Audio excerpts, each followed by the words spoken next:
Iran Israel চলমান সংঘাতে নজর সারা বিশ্বের। এরই মধ্যে টানা ৩৫ মিনিট টেলিফোনে কথা বললেন যুক্তরাষ্ট্রের প্রেসিডেন্ট ডোনাল্ড ট্রাম্প ও ভারতের প্রধানমন্ত্রী নরেন্দ্র মোদি। তবে বিশ্বের ক্ষমতাধর এই দুই নেতার মধ্যে আলোচনা কেবল ইরান ইসরায়েল ইস্যুতেই সীমাবদ্ধ থাকেনি।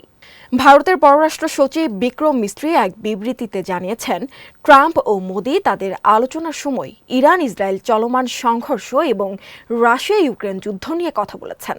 তবে দুই নেতার মধ্যে ৩৫ মিনিটের আলোচনা হয় মূলত ভারতের অপারেশন সিঁদুর নিয়ে। বুধবারই ওয়াশিংটনের স্থানীয় সময় দুপুরে প্রেসিডেন্ট ট্রাম্পের সঙ্গে দেখা করবেন পাকিস্তানের সেনাপ্রধান জেনারেল আসিম মনির। তার আগেই ভারত আর যুক্তরাষ্ট্রের দুই নেতার মধ্যে কথা হলো। ২২ এপ্রিল কাশ্মীরের পেহেলগামে সন্ত্রাসী হামলার পর সমবেদনা জানাতে মোদিকে ফোন করেছিলেন ট্রাম্প।